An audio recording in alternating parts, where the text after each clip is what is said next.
There was a specific season in your life that could have ended you. You know the one. You do not need me to describe it.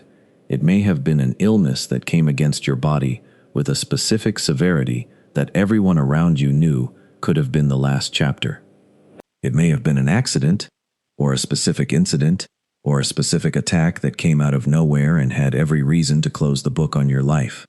It may have been a season of the soul so dark that no one who watched you go through it would have been surprised if you had not come out the other side. It may have been a specific plot against your reputation, your calling, your family, your future. A plot so coordinated that by any human accounting, it should have finished what it was designed to finish. But it did not. You are still here. You are reading these words. You are still walking. Your lungs are still moving. Your heart is still beating in your chest. The specific attack, whatever form it took, did not accomplish what it was designed to accomplish. And you have carried, in the years since, a specific weight that most people around you have never noticed you carrying. The weight of a survivor. The weight of someone who came through something they were not supposed to come through. The weight of a life that, by every measurement of what could have happened, should not still be here, but is. You have not always known what to do with the weight. Some seasons, you have felt a specific gratitude that has been almost overwhelming. Other seasons, you have felt a specific confusion, a specific wondering about why you were preserved when the outcome could so easily have been different. Some hours you have felt a specific responsibility that has been heavier than the survival itself, the responsibility of a person who has been given more years than they were supposed to have and does not know what to do with them. I want to speak to that exact place tonight, the place that has been carrying the specific weight of a life that was preserved when it could have been ended. So you are asking the question. You are asking, Lord, why did I survive? Why me and not others? What am I supposed to do with the years that were given back to me? Was there a specific purpose in the preservation, or was it random? And if there was a purpose, why has it not been made clear to me in all this time? But here is what I need you to hear before we go one step further. That is not the real question. The real question is not why you survived. You survived because a God who has never once let a chosen life end before its appointed time preserved you through the specific attack that came against you. The real question is this: what specific purpose is your continued life for, and are you willing to steward the specific extended years that were given back to you when they should, by every human accounting, have been taken? Because the specific preservation of your life was not accidental. Chosen ones do not survive their attacks by luck. When a specific attack rises up against a chosen one and does not accomplish what it was designed to accomplish, that is not random, it is providence. It is the specific hand of the God who called you interposing between the specific threat and your specific life, because the specific work He appointed for you has not yet been finished, and the specific years you have lived since that season are not a bonus. They are the specific arena in which the specific unfinished work is now going to unfold. Chosen one, this was meant to end your life, but it failed. Stay with me. Every word of this is for you. Let me tell you something the world will never teach you about being chosen. There is a specific pattern that runs through the scripture that is unusually consistent. When God appoints a specific work for a specific chosen one, no attack, whether physical, spiritual, circumstantial, or human, is permitted to end the chosen one's life before the appointed work has been completed. This is not because chosen ones are made of unbreakable material. They are ordinary flesh, the same as everyone else. It is because the God who appointed the work has taken specific responsibility for the life until the work is done. And when attacks come, and they always come, they are met by the specific covering of a God who does not permit His chosen ones to be ended prematurely. You have to know this, because your survival is not evidence of your toughness. It is evidence of your calling. And the specific attacks that failed to end you failed for a specific reason. You had a specific work still to complete. You have read the stories, but you have read them as history. Tonight, I need you to read them as a mirror. Think of Joseph. His own brothers threw him into a pit intending to kill him. That was the first attempt on his life, from his own family, in his own homeland, at 17 years old. Reuben persuaded them not to shed his blood, but to cast him into the pit. When Joseph was already in the pit, another brother, Judah, persuaded them to sell him instead. Both actions were meant to remove him permanently from the family, from the promise, from the future. He was sold to the Ishmaelites, carried down to Egypt, sold to Potiphar. When Potiphar's wife lied about him, he was thrown into prison. In an ancient Egyptian prison, without powerful advocacy, without hope of appeal, he could have been forgotten forever. Years passed. He was forgotten by the butler he had helped. Another attempt to end his story, through neglect, through erasure, appeared to be succeeding. But every attempt failed to end him. And then, at the specific hour God had appointed, Pharaoh dreamed. The butler suddenly remembered Joseph. Joseph was brought out of the prison.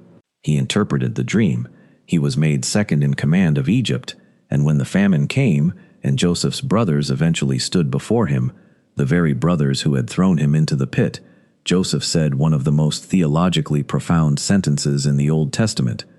He said, "But as for you, ye thought evil against me, but God meant it unto good, to bring to pass, as it is this day, to save much people alive. Ye thought evil against me, but God meant it unto good." Read what happened. The specific plot to end Joseph's life did not fail because Joseph was cleverer than his brothers.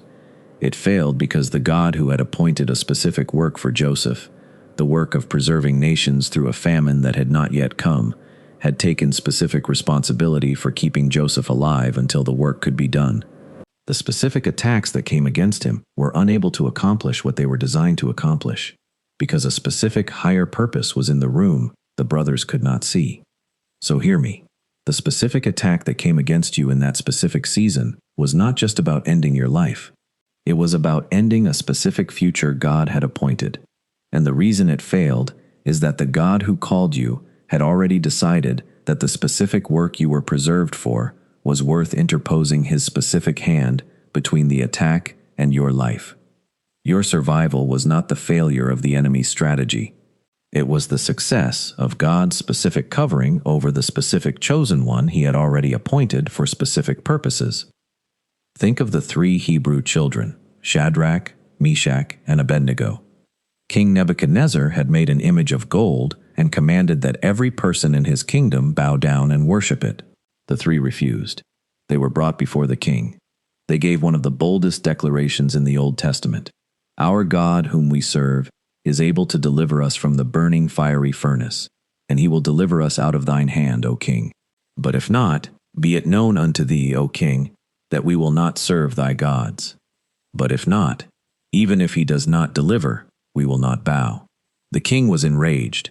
He commanded the furnace to be heated 7 times hotter than usual. It was so hot that the specific men who carried the three to the furnace were killed by the flame. The three fell down, bound into the midst of the burning fiery furnace. And then Nebuchadnezzar looked, and he was astonished. He said, "Did not we cast 3 men bound into the midst of the fire? Lo, I see 4 men loose, walking in the midst of the fire, and they have no hurt, and the form of the 4th is like the Son of God." The specific furnace that was meant to end them did not touch a hair of their heads. When they came out, the scripture says, the smell of fire had not passed on them, not a hair singed, not a coat scorched. The specific attack that had killed the men who carried them was unable to touch the specific chosen ones who had been placed inside it. So hear me. There has been a specific furnace in your life that was heated hotter than usual. Everyone around you saw the flames. Everyone knew what it was designed to do, and you were placed into it. But when you walked out, there was a specific evidence that the fire had not accomplished its purpose, because the 4th man had been in the fire with you, and the God who appointed his presence had appointed your specific preservation from an attack designed to end you. Think of Moses. When he was born, the decree of Pharaoh was already in place, that every Hebrew male child was to be drowned in the Nile at birth. This was systematic. This was official. This was the policy of the most powerful empire on earth, designed to eliminate every future Moses before he could grow up to threaten the Egyptian order. His mother hid him for 3 months.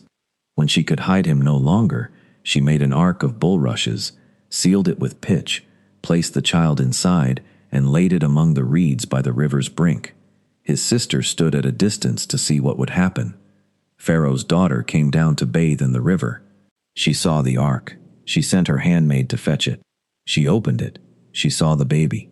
And she said, "This is one of the Hebrews' children." And then a specific thing happened that no human being had orchestrated. Moses' sister approached and asked if she should call a Hebrew nurse. Pharaoh's daughter said yes. She fetched Moses' own mother. Pharaoh's daughter said, "Take this child away and nurse it for me, and I will give thee thy wages." Read what just happened. The specific decree of the most powerful empire on earth was designed to end Moses' life. And the specific plan of God delivered him into the household of the very Pharaoh whose decree it was, and paid his own mother wages to nurse him. The specific attack meant to kill him became the specific mechanism of his positioning inside the very court he would one day confront on behalf of God's people. So hear me. The specific attack that came against your life was designed to end a specific future.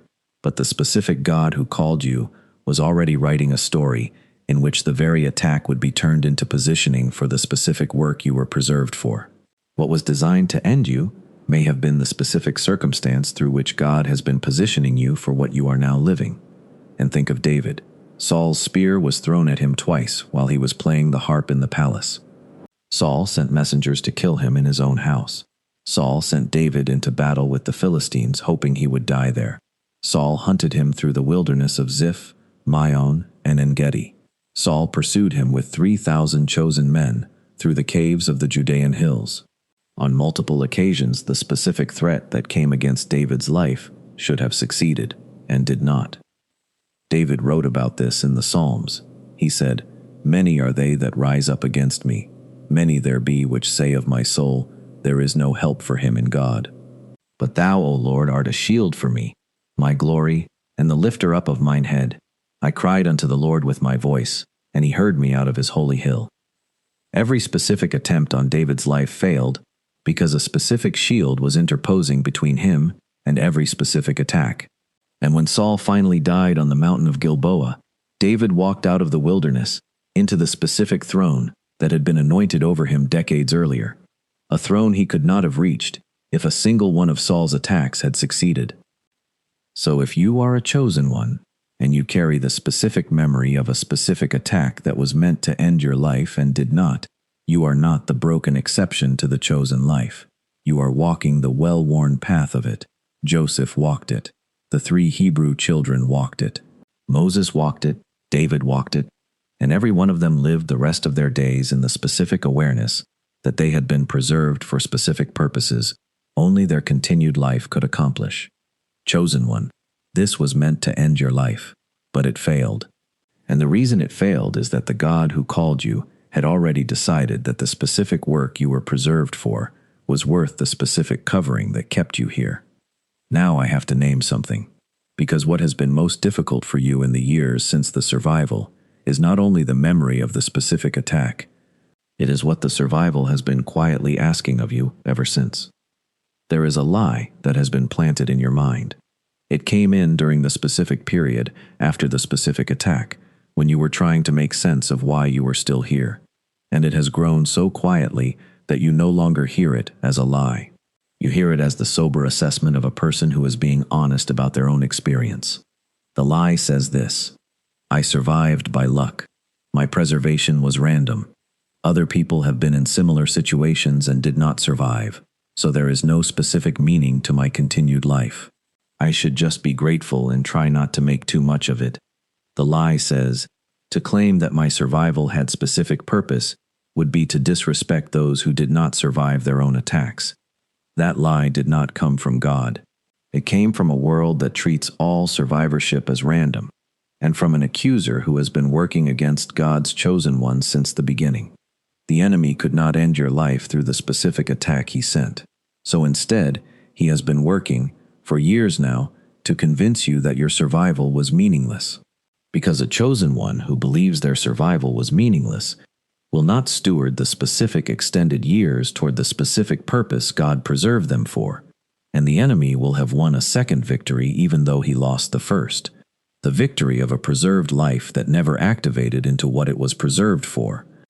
But what if the opposite is true? What if your survival was specifically providential, not because you were more worthy than those who did not survive, but because you were specifically called to a specific work that requires your continued life? What if the specific extended years you have been given are not a bonus you should keep quiet about, but the specific arena in which the specific work you were preserved for is meant to unfold? What if refusing to steward the extended years is a form of dismissal of the specific covering that kept you here? The scripture does not say the chosen must apologize for having survived. It says, "The counsel of the Lord standeth forever, the thoughts of his heart to all generations." The counsel of the Lord stands. His purposes are not thwarted by attacks. And when his counsel required your specific continued life, he preserved it, not because you deserved it more than others, but because his counsel required it. You believed the survival was meaningless, but the survival was providence, and providence does not preserve chosen ones without specific reason. And hear this. There is a second lie hiding inside the first. It says, since you cannot fully explain why you survived, you should not act as if your life is now more valuable than it was before. So you have kept living as if the preservation had not happened. But hear me carefully. Your life is not more valuable than it was before. It was always the specific value it is. What has changed is that you now know, in a specific way most people never get to know, that your life was specifically covered against a specific attack.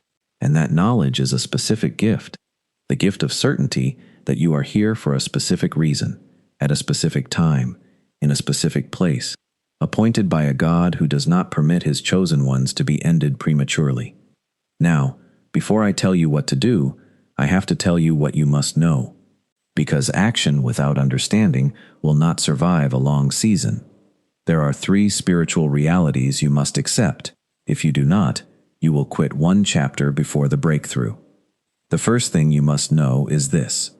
What was meant to end you did not have final authority over your life. Only God has that authority, not the illness, not the accident, not the plot, not the season of despair, not the specific attack in whatever form it came. All of these are real.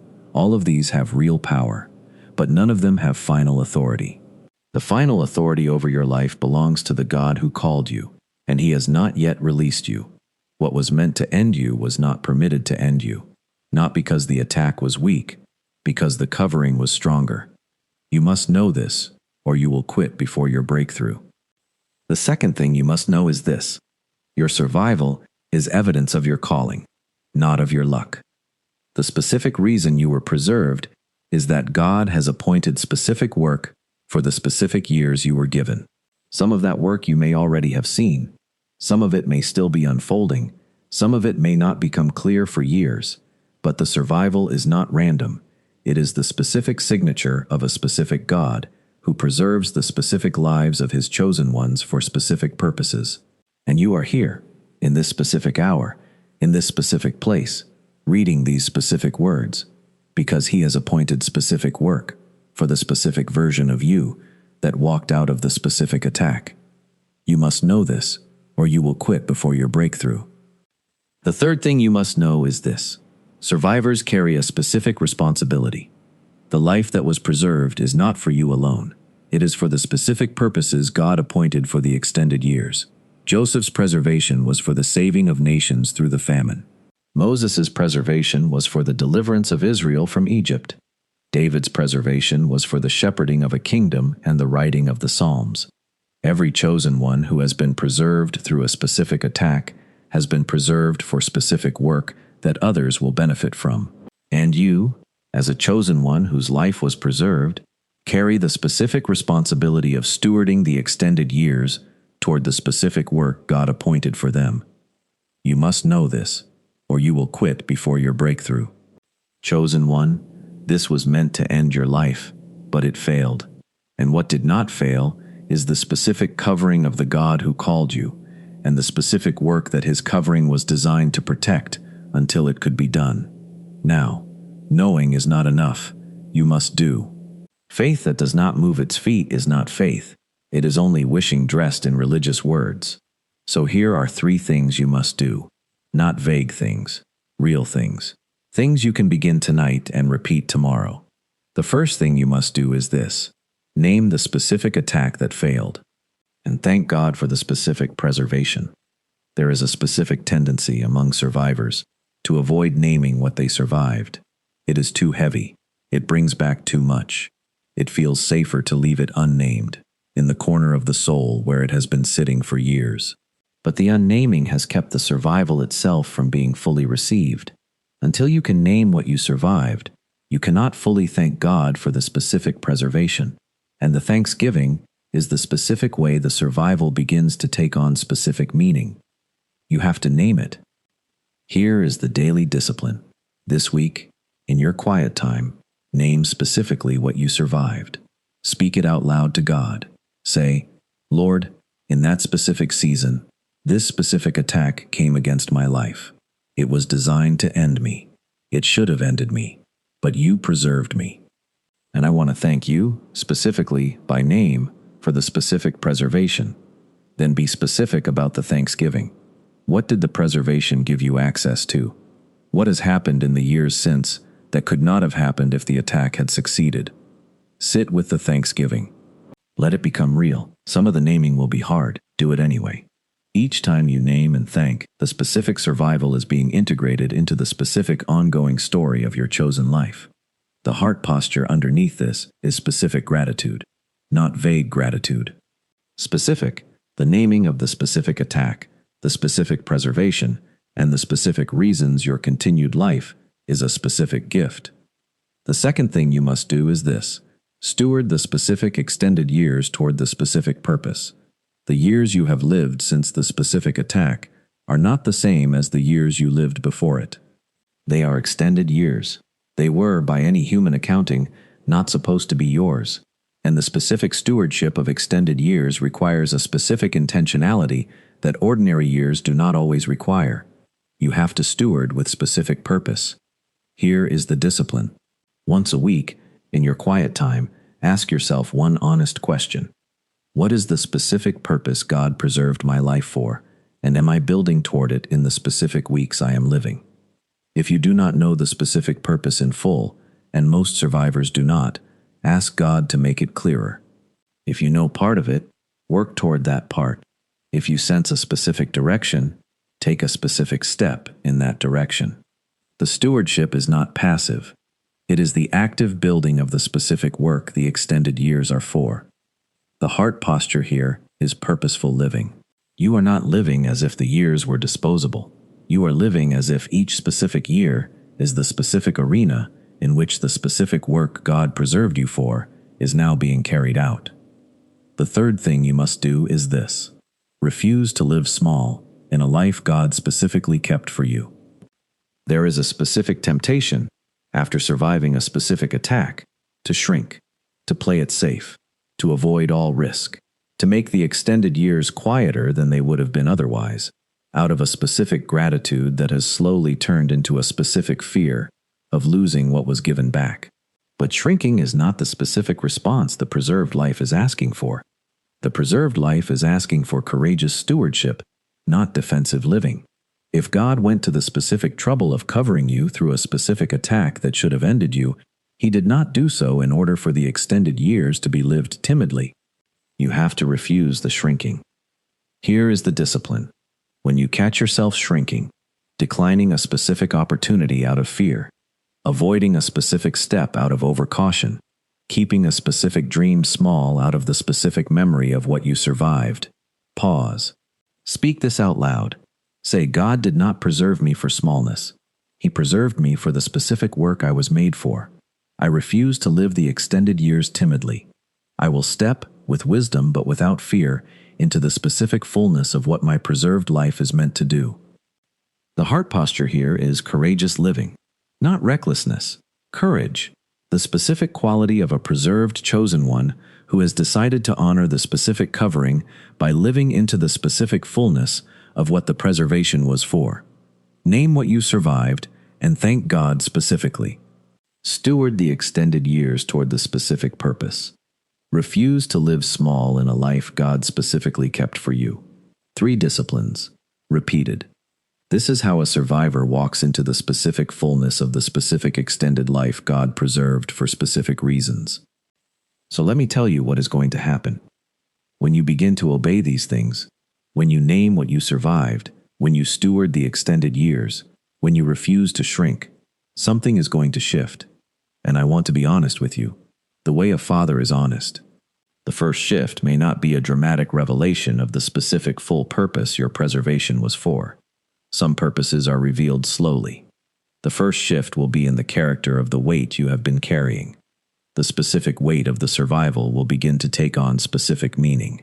What has felt, for years, like a heavy question, why am I still here, will begin to feel more like a specific commission. I am still here for this. The specific gratitude will deepen. The specific purpose will begin to clarify. The specific courage will begin to grow.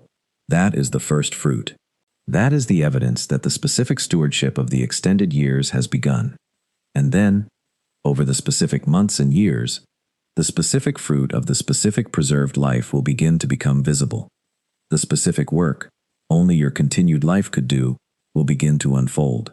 The specific people who could only have been reached by the specific chosen one who came through the specific attack will begin to be reached. The specific chapter that could not have been written by a life that ended prematurely will begin to be written by you in the specific years that were given back for the specific purposes that required your continued life. Here is the picture I want you to carry out of this room tonight. There is a baby lying in an ark of bulrushes, floating among the reeds by the river's brink. His name is Moses. He was born under a specific decree that was designed to end his life at birth. His mother has done what she could. She has hidden him for 3 months. She has now placed him in a small waterproof basket and set him in the river, and she is walking away, weeping. But God is in the reeds. Pharaoh's daughter comes down to bathe. She sees the ark, she opens it, she weeps for the child. And the specific decree that was designed to end the baby's life is turned, in a single afternoon, into the specific mechanism by which he is placed inside Pharaoh's own court, the very court he will one day confront on behalf of God's people. The specific attack failed, because a specific preservation was in place. That baby is you. That ark is the specific covering God has been giving your life.